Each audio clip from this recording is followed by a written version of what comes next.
Toli singa lelo ne bana sentiment. Bistar TV. Béni Samba la star en Jésus.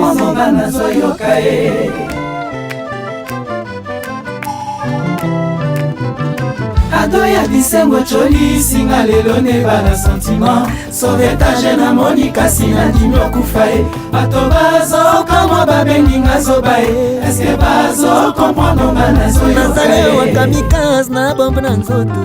Kobika na ngai esheka mission liwana ngai. Bana kini bana poto bolanda www.bistartv.com. Meilleure chaîne na YouTube. C'est bien moi Peggy Kamba moto ya sika. Kitoko na kitoko. Voilà le peuple congolais. Ce qui est comme une élection après le 1er janvier. Bon ça là au motema na bino kolinga. Révolution pe via kabana. 3 avril moto abimate. À partir du 5 tobandi grève ya ba fonctionnaire.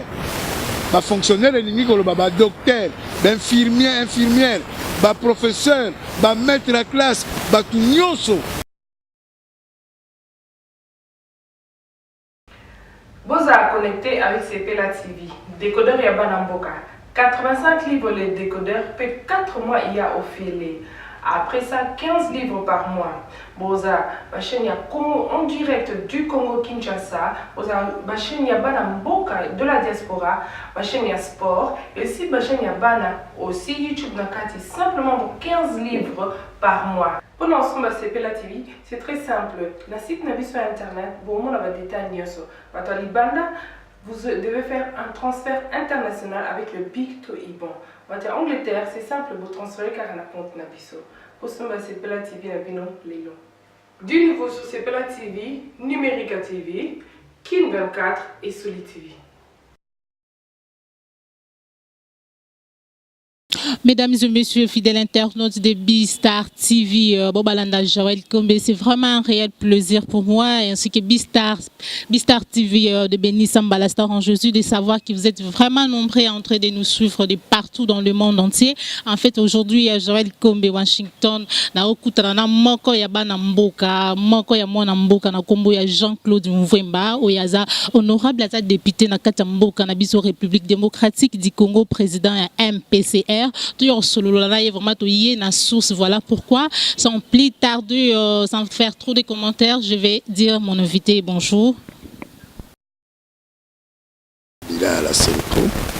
Le peuple congolais, à travers le rassemblement, se retrouve avec une colère, une amertume assez profonde pour exprimer sa colère vis-à-vis de M. Kabila et de son équipe.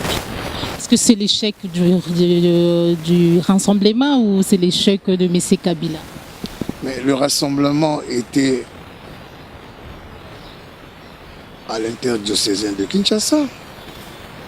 Le rassemblement a participé à tout. Le rassemblement a même fait des concessions jusqu'au-delà. Le 2 points qui a choqué, c'est la nomination du Premier ministre que le rassemblement a déjà proposé, Félix Antoine Tshisekedi Tshilombo, ainsi que le président du comité des sages, M. Pierre Lumbi. C'est ces deux candidatures qui gênent et qui montrent la colère, la haine que M. Kabila a vis-à-vis du rassemblement. Monsieur Jean-Claude Mvemba, c'est pas au rassemblement de choisir, c'est le président de la République, Joseph Kabila, qui doit désigner ou choisir qui il veut nommer, c'est pas à vous de le faire. Madame, les accords interdiocésains sont clairs. Le président du rassemblement et le président du comité de sages emmènent le nom du Premier ministre et le président de la République prend acte et il désigne le Premier ministre. Ça n'a jamais inscrit nulle part que c'est le président de la République qui va demander 3, 4 noms ou bien un défilé de mannequinat ou bien une équipe de rugby pour les amener 15. Ça s'est inscrit nulle part. Quand bien même lui-même, M. Kabila, quand il fallait nécessairement que nous trouvions un président de la République, constitutionnellement, il y avait M. Léon Kengwa-Londo. Est-ce que nous l'avons fait? Nous l'avons exigé. On pouvait aussi exiger 3, M. Kabila, M. Kengwa-Londo, M. Evariste Bochab, M. Henri Mova, bon, même si vous voulez M. Mende aussi, pourquoi pas? Donc M. Kabila n'a pas à s'immiscer dans les affaires de l'opposition. Que nous lui envoyons 3 noms pour que lui, il décide le Premier ministre qui lui semblerait bon. Il a 3 noms déjà. M. Félix Tshisekedi Tshilombo, M. Antoine Félix Tshilombo Tshisekedi et M. Tshisekedi Tshilombo Antoine Félix. Mais si vous avez déjà donné les noms, pourquoi ça traîne? Il semblerait qu'il y a des discordes entre vous au sein du rassemblement. Lesquels? Le rassemblement est seul. Non, il y a des rassemblements. Il y a Olenganko, il y a des rassemblements. Qui? Olenganko est avec qui? Soyons sérieux. Il n'y a qu'un seul rassemblement. Madame, deux fois quand vous dites des choses, essayez un peu d'aller plus loin dans vos réflexions. Le rassemblement est issu de la rencontre entre Moïse Katumbi Chapwe et le président Etienne Tshisekedi. Le 2, en jonction avec le président Raphaël Katebe Katoto, ont su monter ce que nous avons appelé les accords de Genval. Les signataires de Genval sont à 9 grandes plateformes. Et aujourd'hui, chez M. Olenganko, il y a 8. Toutes les grandes plateformes de Genval, ils y sont.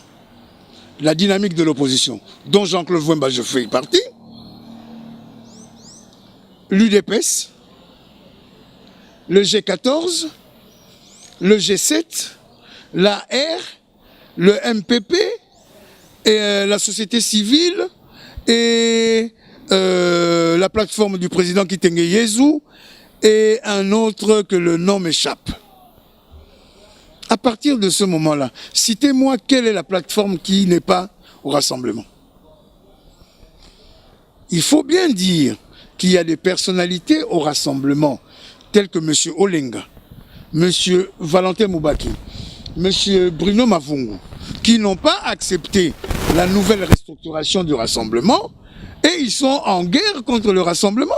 C'est ce qui pose problème. Mais ça ne pose pas problème. Voilà, là où il y a un blocage. Mais quel blocage, madame? 3 personnes peuvent bloquer le 9 plateformes?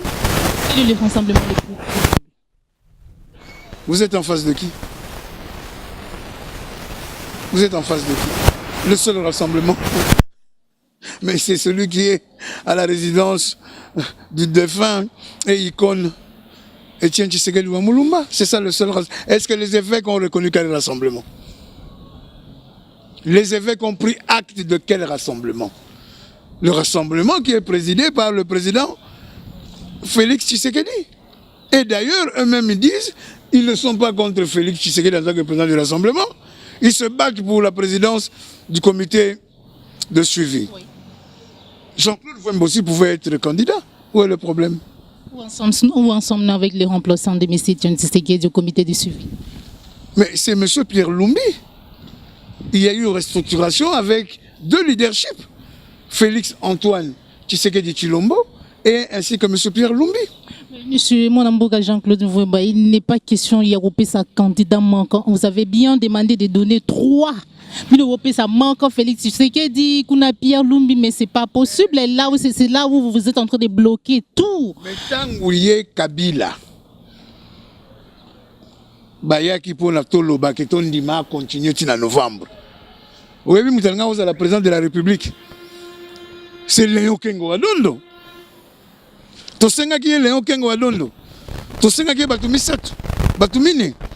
Tout on dit qui est pour la Mindou, qui est dans la Babylone, Nyonso, Tokene Nankimia, pour la alternance salama. Hier, si vous avez Félix Tshisekedi, tu peux faire un combo pour la Nine. Maman, tu as la carte de concours à mannequin. Il y a mannequin, il y a Kéatali, il y a épaule, il y a Kingote. Tu as la carte de terrain à rugby, il y a 15 personnes. Ou bien le terrain à volleyball, il y a 5. Maman, rassemblement si tu as Naki. Toponaki Premier ministre Félix Antoine Tshisekedi. Avoué par tout le monde. Maman, ce qui 3 à 4 personnes, bobo nabino. Tout ça la démocratie. Nous avons contre le bangote. Olenganko ya kotala ngana ndako to vient to solo na ye. Nabina ye Dieu. Tout ce que tu fais, je suis avec toi. Parce que dans la démocratie, il faut moutinyon surtout appeler ça à vie na ye ala ndelango tina suka. jamais au Kangana Lobama Béatu. Moi, Namboka Jean-Claude Mouvemba, pour ni Félix Tshisekedi sur base de quoi? Mais sur base que Ndenge Salamaki, qui est Moutakozala, Premier ministre depuis longtemps, Tatana Yatika Kombonaye. Est-ce que nous faisons que continuer l'œuvre du président, l'icône, le héros national, Etienne Tshisekedi de Mulumba. Mais ce Kabila, vis-à-vis du rassemblement. Le peuple congolais. Ce qui est comme une élection après le 1er janvier, bon ça là, au motem na bino kolinga. Révolution peut il y a kabana nango. Quand le président de la République Joseph Kabila a sali en moté. Na Senko, biso tozala prêt pour le 30 et avant le 15 décembre, pardon, to organiser l'élection. Yemoko président ya Seni Mutalobi yango Corneille Nanga. Pour qu'on mélanger Seni na gouvernement. Pour le gouvernement, pour la mbongo et la organisation de l'élection et salama. Or, mbongo wane ko bima soki corruption et katani. Or, corruption est katanate. Bon, même ba fonctionnaire. Oui, il y a solo le 3 dans la ville morte. Congo Mobimba. Waneza Congo Mobimba, mutako kene musala azate, mutako kene classe azate, mutako sala nini azate. Ba mama oya biso oya malewa toyebi bisika bazalaka kokende kotinda mwana na mwanzungu ake azui azongi nango bovani na ndako banda na régie des eaux tia wana na wenza bayaka mais batuboni bakiti baswani na ba receveur te pour na ba 5 mama mais 5000 yango bazozongo pe na ba banque boko kama te donc bazo pesa batu mais bango balingi kozongo te 5000 avant bazongo ka okela na banque te. Oh, banque yemoka zo pesa mama. Le peuple congolais timbeli yango. Balingi babimisa ngo lokola fo billet. Yo mona fo billet abongo tambola mboka mobimba. Bakangi ata réseau te. Ezo bima pe na ba banque. Mama toza na pasi na mboko. Gouvernement matata etiki mikolomi balé pamba. Il y a devise ya mboka. Mikolomi balé plus de 30 millions de dollars. Oyo donc réserve ya mboka lelo soki bitumbe bimi to bon to ça elongo mode to kamati to kenango tout ça nango musala opona olobela makambo ba corruption to ka ba sanction et utaka libanda mboka meto ka pe ba sanctionner nani te ba kanga pe na motu te pourquoi mama batu boni to bengi sala te na parlement soki to bengi si bango na parlement batu ba ko abengi si premier ministre aya ko pesa rapport na ya 100 jours. Premier ministre Abaki Bassi Bakoboto Félé, Bana Barokende classe au Félé. Ba maman boni bakanga mite na bopito. Bako luka premier ministre au Bola.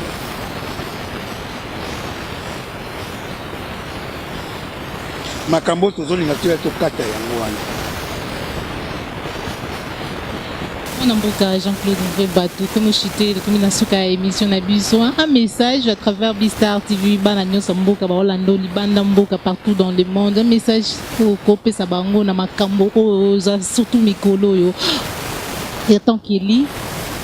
Tout d'abord, on remercier maman Denis Samba, à Londres, Nayo Moko maman Joël, Nandengi Boye pour na tout solo là. Na kolobaka likambo na diaspora bosala ndengi bosalaka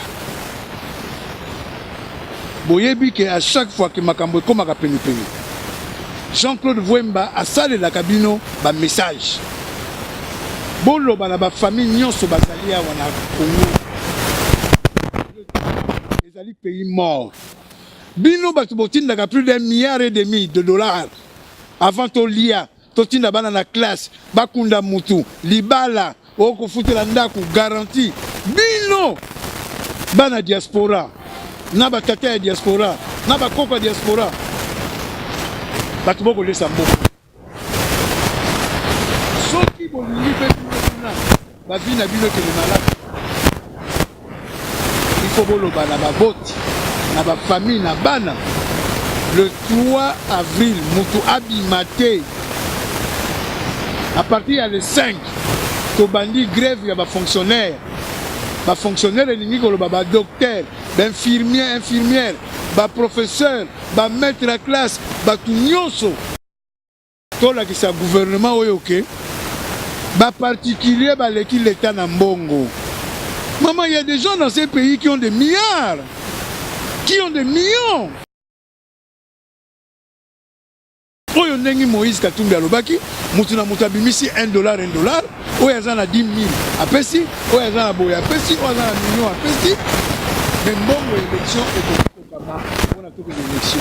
Bino mpe na diaspora baza kotindela bino baki mpona enrôlement na soni po boyebi ke bokovote na bino ye te ni bango. Mais bokende ebele bozwa yango baya kosala biso bajete ke o na diaspora kuna bavotaki kamata na yo kende.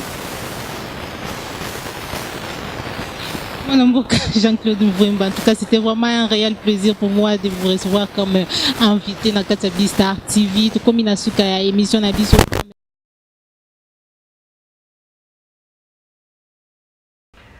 Vous a connecté avec CPLA TV, décodeur Yabana Mboka. 85 livres les décodeurs, peut 4 mois il y a offert. Après ça, 15 livres par mois. Boza, ma chaîne en direct du Congo Kinshasa. Boza, ma chaîne Bana Mboka de la diaspora.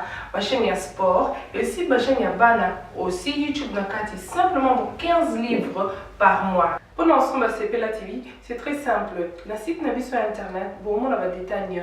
Matali Banda. Vous devez faire un transfert international avec le Big to Iban. En Angleterre, c'est simple, vous transférez car on a compte Nabiso. Pour ce moment, c'est CPLA TV Nabino Lelo. Du nouveau sur CPLA TV, Numérica TV, Kin 24 et Soli TV.